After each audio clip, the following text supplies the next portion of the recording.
ہمارے دلوں میں ایک دوسرے کے لیے اتنی نفرتیں ہیں، آج ہمارے دلوں میں ایک دوسرے کے لیے ایسی نفرتیں پیدا ہو گئی ہے کہ انسان چلتے چلتے اگر کوئی انسان کوئی اچھا کام کرنا بھی چاہتا ہے تو وہ کہتے ہیں کہ انسان اپنی شہرت کے لیے کر رہا ہے۔ اگر کوئی انسان کچھ کرنا بھی چاہتا ہے، ناموس رسالت کے لیے پہرا دینا چاہتا ہے، تو انسان کہتا ہے کہ یہ صرف اپنے نام و نمود کے لیے ہے، اپنی شہرت کے لیے ہے۔ اچھا یہ بتائیے کیا عشق کا ثبوت اسی اسٹیج سے ہوگا؟ اسٹیج پر آ کر تقریر کر دو اور ناموس رسالت کے جھنڈے گاڑ دو اپنے خطاب میں، کیا اس سے عشق کا ثبوت ہوگا؟ ارے اس اسٹیج پر آنے کے لیے تمہیں تغیر نذرانے دیے گئے ہیں، اسٹیج پر آنے کے لیے تغیر نذرانے حاصل کیے ہیں تم نے، اس سے نبی کی محبت کا ثبوت نہیں ہوتا۔ اور تم نے جیسے بھی تقریر کی اپنے گھروں کے کونے میں جا کر بیٹھ گئے ہیں، جہاں پہرا دینے کی باری آئی تھی، میدان عمل میں اترنے کی باری آئی تھی، تم سب بھول گئے تھے۔ قسم خدا کی اگر نذرانہ لینا ہی محبت رسول کا ثبوت ہے تو سب نذرانہ لے کر اپنے گھر بیٹھ جائے گے، تو میدان عمل میں کون اترے گا؟ آؤ تم ہمارے رہنما ہو، تم قائد ہو، تمہیں ایک قدم کرو گے ہم تمہارے ساتھ ہزار قدم۔ نذرانے لے کر نبی کی محبت کا ثبوت نہیں دیا جا سکتا۔ بڑے ہونے کا ثبوت تو رہنما کا کام یہ نہیں ہوتا کہ عوام کو آگے کر دیا جائے، رعایا کو آگے کر دیا جائے۔ آئیے ایک مثال نبی کے ایک عاشق کی دوں۔ حضرت ابو عبیدہ ابن جراح لشکر کے سپہ سالار ہیں۔ حضرت ابو عبیدہ ابن جراح لشکر کے سپہ سالار، ادھر ایک فوج سے مقابلہ ہونا تھا، بیچ میں دریا تھا، دشمنوں کی فوج دریا کے پار تھی، مسلمانوں کی فوج اس کی مخالف سمت دریا کے پار تھی۔ اس دریا سے گزر کر جانا تھا تاکہ ان کافروں کا مقابلہ کیا جا سکے۔ حضرت ابو عبیدہ ابن جراح نے اپنے ساتھیوں سے کہا، اے میرے ساتھیوں، ہمیں اس دریا کو پار کر کے جانا ہوگا تاکہ ہم نبی کے دین کا جھنڈا دریا کے اس پار کافروں کو شکست دے کر لہرا سکے۔ حضرت ابو عبیدہ ابن جراح نے پوچھا اپنے ساتھیوں سے، تمہارا کیا ارادہ ہے؟ کیا تم اس دریا کو پار کرنا چاہتے ہو؟ جس جملے کے لیے میں نے یہ روایت سنائی ہے وہ دیکھیں۔ ابو عبیدہ ابن جراح نے اپنے ساتھیوں سے پوچھا، بتاؤ کیا تم نبی کے دین کا جھنڈا دریا کے اس پار لہرانا چاہتے ہو، میرے ساتھ جانا چاہتے ہو؟ تو تمام ساتھیوں نے بیک زبان کہا تھا، اے ہمارے لشکر کے سپہ سالار، آپ اگر حکم دیں تو ہم آپ کے قدموں پر اپنی جانیں نچھاور کرنے کے لیے تیار ہیں۔ اب سنیں ابو عبیدہ ابن جراح کا وہ جملہ جو ہمارے دلوں میں ایک عجیب کیفیت پیدا کرتا ہے اور یہ بتاتا ہے کہ رہنما کیسا ہونا چاہیے، قائد کیسا ہونا چاہیے۔ حضرت ابو عبیدہ ابن جراح نے کہا، اے میرے ساتھیوں، تم دریا کے پار تو جانا چاہتے ہو، لیکن میں ایسا رہنما نہیں ہوں کہ میں گھر جا کر بیٹھ جاؤں، میں ایسا رہنما نہیں ہوں کہ میں اپنے گھر کے کونے میں بیٹھوں اور تم سے کہوں جاؤ تم دریا پار کرو۔ اس عظیم رہنما نے کہا تھا، پہلے جس کا گھوڑا دریا میں جائے گا وہ کوئی اور نہیں، ابو عبیدہ ابن جراح۔ قائد کیسا ہونا چاہیے؟ کہ پہلے دریا میں جس کا گھوڑا گزرے گا وہ میں ہوں۔ میں ایسا رہنما نہیں ہوں کہ میں رعایا سے کہہ دوں تم نکلو اور میں پیچھے پیچھے آتا ہوں، کہ میں ایسا رہنما نہیں ہوں۔ جب اللہ تبارک و تعالیٰ کے حبیب کا ایسا عشق دل میں پیدا ہوتا ہے، میں اپنے سارے رہنماؤں کو درس دینا چاہتا ہوں، بتانا چاہتا ہوں۔ جانتے وہ بھی ہیں کہ رہنما کہتے کسے ہیں، قائد کسے کہتے ہیں، لیکن انہوں نے آج تک اپنے رہنما ہونے کا ثبوت نہیں دیا ہے، اپنے قائد ہونے کا ثبوت نہیں دیا ہے۔ حضرت ابو عبیدہ ابن جراح نے کہا، پہلے میرا گھوڑا دریا میں جائے گا۔ ابو عبیدہ ابن جراح نے دریا میں پہلے اپنے گھوڑے کو ڈالا ہے، اس کے بعد سارے لشکری، سارے سپاہی ابو عبیدہ ابن جراح کے پیچھے جا رہے ہیں۔ قسم خدا کی جب کافروں نے یہ منظر دیکھا تھا کہ جس دریا کو پار کرنے کے لیے انسان کشتی سے پار کرتا ہے تب بھی گھبراتا ہوا نظر آتا ہے، یہ کون سی فوج ہے، یہ کیسے انسان ہے جو دریا میں گھوڑے سے آ رہے ہیں، اور گھوڑا بھی ایسا کہ دریا میں بہتا ہوا چلا جا رہا ہے، دوڑتا ہوا چلا جا رہا ہے۔ لیکن اس کے پیر کا سم بھی بھیگتا ہوا نظر نہیں آتا. دریا میں گھوڑے تو دوڑ رہے تھے لیکن ان کے پاؤں بھیگے نہیں تھے دریا میں.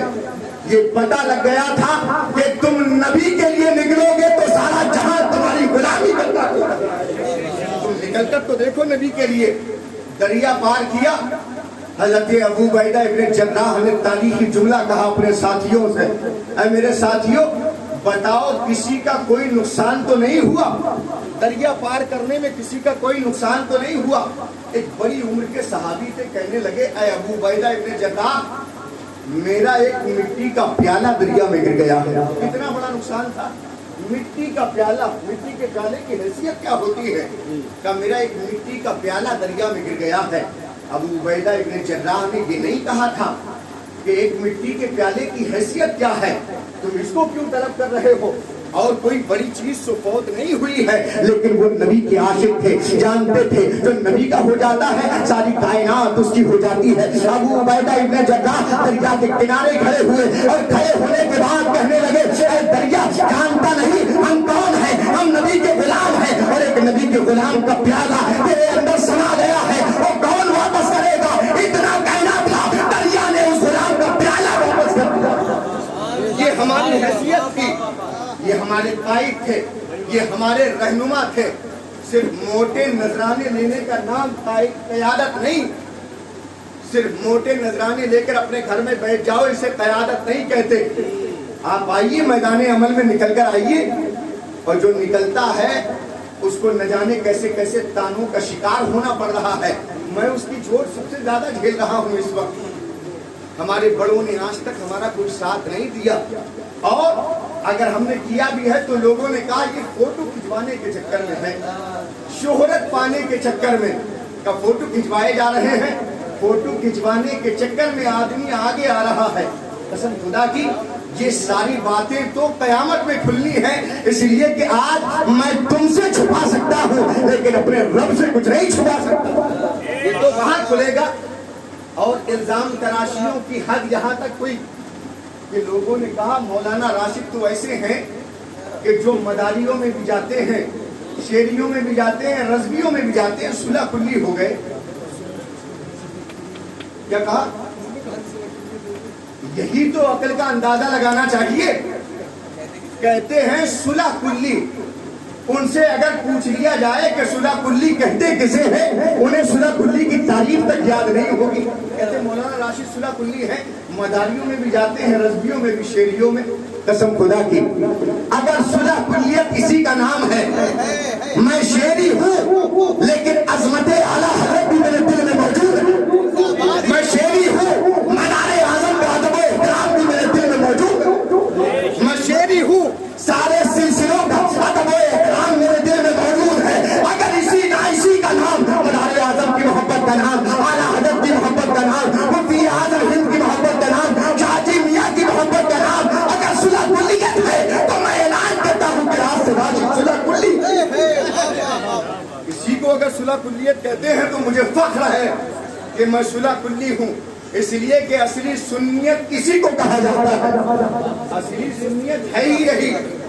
آپ کیا سوچ رہے ہیں؟ چشتی ایک الگ رنگ ہے, قادری ایک الگ رنگ ہے, نقشبندی ایک الگ رنگ ہے, سہروردی ایک الگ رنگ ہے, سلسلہ رضویہ ایک الگ رنگ ہے, سلسلہ شیریہ ایک الگ رنگ ہے, سلسلہ مداریہ ایک الگ رنگ ہے. قسم خدا کی یہ ایسی نہریں ہیں, ایسی نہریں ہیں, آپ جس بھی نہر میں گوتا لگاؤ گے یہ ساری نہریں تمہیں اس سے ملاتی ہے جسے محمد عربی کہا جاتا ہے. تم اسے صلح کلیت کہتے ہو, اس کا نام صلح کلیت نہیں ہے. صلح کلی کسے کہتے ہیں کہ انسان اہل سنت و جماعت میں سے ہو اور بد مذہبوں سے تعلق رکھتا ہو. یہ باتیں آپ کے لیے بھی کام آئیں گی. بد مذہبوں سے تعلق رکھتا ہو, دیوبندیوں میں بھی ویسے ہی ملتا ہو جیسے سنیوں کے ساتھ رہتا ہے, شیعہ حضرات سے بھی ایسے ہی ملتا ہو جیسے سنیوں سے ملتا ہے. اس ذات کو صلح کلی کہتے ہیں، اور جو سلسلوں کی سارے سلسلوں کی محبت اپنے دل میں رکھتا ہے وہ صلح کلی نہیں ہوتا، وہی اصلی سنی ہوا کرتا ہے۔ اس لیے کہ مسلک اعلیٰ حضرت یہی ہے کہ سارے ولیوں کو مانو اور مسلک اعلیٰ حضرت کا جھنڈا بلند کرو۔ اسی چیز کا نام سنیت ہے، اسی چیز کو سنیت کہا جاتا ہے۔ ہم نے سنیت کا نام نہ جانے کس چیز کو دیا۔ ایک بات بتائیں، اگر میں مداری سلسلے کو کچھ برا کہوں، شعری سلسلے کو کچھ برا کہوں اور رضوی سلسلے کو کچھ برا کہہ دوں تو یہ بتائیے عوام میں اس کا کیا فائدہ ہوا؟ سنیوں اپنی نگاہوں کو کھولو، آج تک تمہیں بھٹکایا گیا ہے، آج تک تمہیں بہکایا گیا ہے، آج تک تمہیں راہ راست سے ہٹایا گیا ہے، تمہیں سمجھایا نہیں گیا کہ آخر اصلیت ہے کیا۔ لیکن آدمی حق بات کہے کیوں؟ اس کی دکان ہی اسی بات سے چلتی ہے کہ آج میں نے مداریوں کو برا کہا تو کل مداری مجھے برا کہنے کے لیے ایک اسٹیج لگائیں گے کہ نہیں؟ اور پھر جب میں کہوں گا مداریوں نے ہمیں برا کہا، چلو جلسہ سجاؤ، ہم بھی ان کا جواب دیں گے، ہے کہ نہیں؟ جو ادھر اسٹیج سجا، میری تو جیب گرم ہو گئی، مجھے تو ایک پروگرام ملا اور سبحان اللہ اور ماشاء اللہ کے ترانے میں نے تمہاری زبانوں سے سن لیے، لیکن آج تک عوام کو کیا فائدہ ہوا؟ تم نے عوام کو کیا دیا ہے؟ قسم خدا کی اگر آج تم نے سلسلوں کی بنیاد پر دنیا کو لڑایا نہ ہوتا تو آج اہل سنت و جماعت کا جھنڈا سب سے اوپر دکھائی دیتا۔ اللہ اکبر۔ سلسلوں کی بنیاد پر بانٹا ہے تم نے، سلسلوں کی بنیاد پر تم نے بانٹا ہے۔ سلسلے کیا ہے؟ یہ نہریں ہیں جو ایک سمندر سے ملتی ہیں جسے محمد عربی کہا جاتا ہے۔ ساری نہریں محمد عربی نامی سمندر سے ملتی ہیں، لہذا اپنی آنکھوں کو کھولیے، سچ کیا ہے اسے سمجھنے کی کوشش کیجیے۔ لڑانے والوں نے بہت لڑایا ہے۔